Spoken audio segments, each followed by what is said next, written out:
थोड़ा सा आपको पाकिस्तान की सियासत से थोड़ा सा इंडिया ले जाता हूँ। बड़ा ही सीरियस मामला है।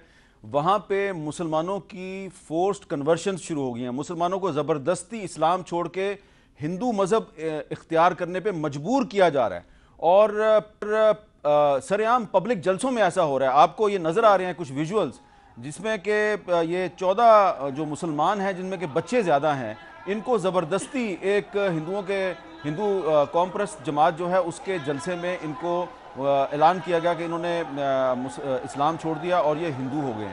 और इस तरह के जो वाक़यात हैं ये बढ़ते जा रहे हैं। एक और वाक़या जो है उत्तर प्रदेश में, इसमें 43 मुसलमान जो हैं इनको हिंदू बनाने का ऐलान किया गया।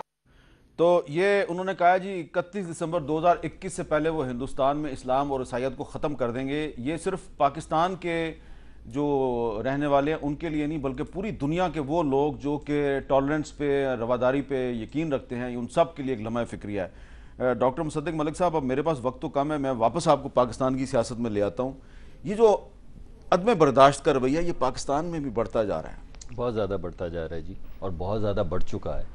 और मैं समझता हूँ कि ये जो आपने रवैया अभी दिखाया है टेलीविज़न पे, यही बर्बादी का सामान बनेगा हिंदुस्तान के एक मुंह तो वो दिखाते हैं इंटरनेशनल सोसाइटी को शाइनिंग इंडिया का, मगर दूसरे मुंह पे कालक लगी हुई है और ये वो कालक है जो सामने आ रही है। और लेकिन यहाँ पाकिस्तान में ये मसला है कि जिस आपको अगर किसी से सियासी इख्तलाफ हो जाए तो आप कहते हैं कि ये काफिर है और ये गद्दार है। देखिए, हमें ये रवैया तब्दील करना चाहिए। देखिए, मेरा ज़ाती ख्याल है, मैं आपको एक स्पेसिफिक एग्जांपल दूंगा।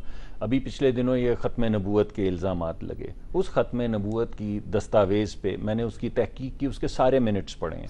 हर मीटिंग के अंदर, हर कागज़ के ऊपर, हर जमात के, पीपल्स पार्टी के, PTI के और राइट विंग तंजीमों के, सब के अंगूठे के निशान लगे हुए हैं।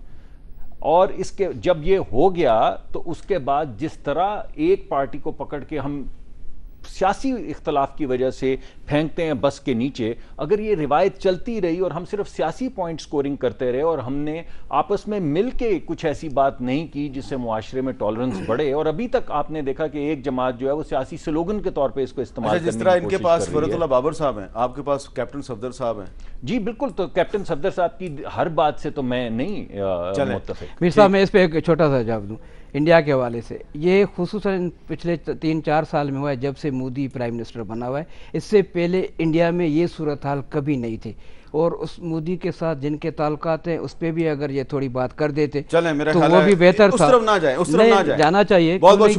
ये बात करते हैं जिसमें लिखा गया है, सरकारी तंजीमों ने लिख के दिया है कि शहीद मोहतरमा जो हैं वो सिक्योरिटी रिस्क पाकिस्तान। छोड़े इस बात को, ये गुफ्तगू ऐसे आप दोनों का शुक्रिया। मुश्ताक अहमद खान साहब, आपका भी बहुत बहुत शुक्रिया। और मैं ये बात करूंगा कि ये जो हिंदुस्तान में मुसलमानों के साथ और क्रिश्चियंस के साथ हो रहा है, इस पर पूरी दुनिया को नोटिस लेने की ज़रूरत है, ख़ास तौर पे अक़वाम मुत्तहिदा और इंसानी हुकूक की तंजीमों को। और इससे हमें सबक सीखना चाहिए, इस पर खुश नहीं होना चाहिए।